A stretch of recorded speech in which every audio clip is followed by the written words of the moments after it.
It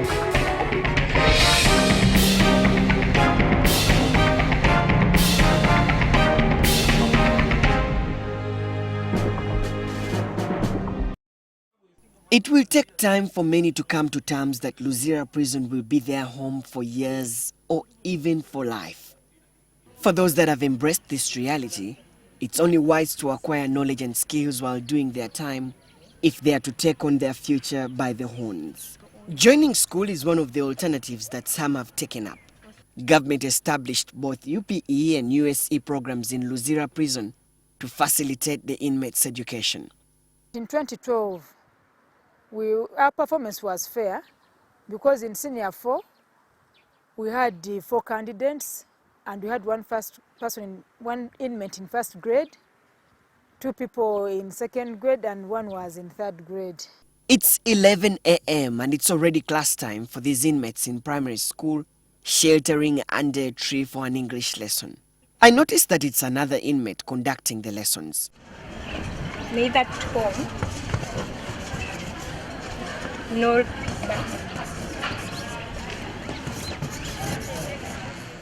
I later learned from the prison's authorities that the Ministry of Education did not provide teachers in the primary section. Those in secondary school are, however, facilitated by teachers from outside the prison. Because at the moment we are not all that advanced in technology, so we have to make sure that we get experts from other countries to come in and help us. Just like any other school, those that enrolled in school have to sit both their end of term and national exams. Susan Chula is one of the inmates who completed her advanced level secondary education from the prison school. In 2000, Chula was sentenced to death after being convicted of murdering her husband. At this time, she only had an O-level certificate. I enrolled for my HSC. I studied Senior 5 and Senior 6 from here, Luzira Women Prison. And I was the best with 18 points. Unlike some who complete A-level and remain stranded, Chula got a scholarship from the African Prisons Project to study a law diploma from the University of London. I was offered a very good course to study law. It's not that everyone goes for law, and I was happy because I believed in myself that I could do it. Chula is now in her 3rd year pursuing a bachelor's degree, and for her, the future is limitless. By the time I graduate, I already have finished my sentence. So I intend to go to the LDC because I intend to practice here in Uganda as well.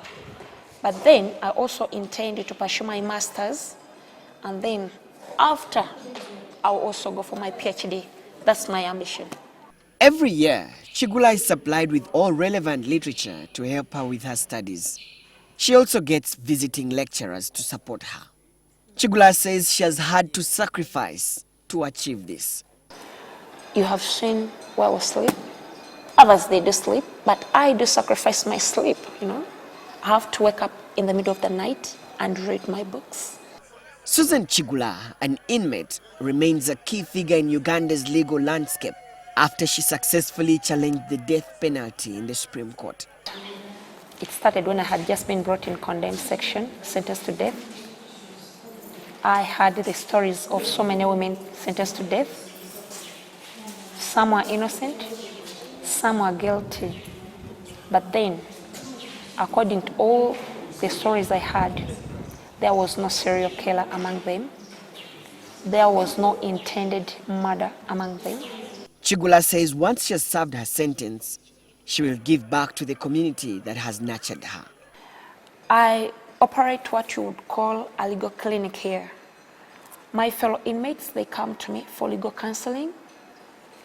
I do guide them what they have to say in court. Despite her tight school schedule, Chula gets some time off to do what she loves best: singing. Rehabilitation in prison, rehabilitation in prison. We have learned so much from visitation, sharing ideas that affect our community. In August this year, Chula graduated with a diploma in law alongside other inmates and an ex-convict.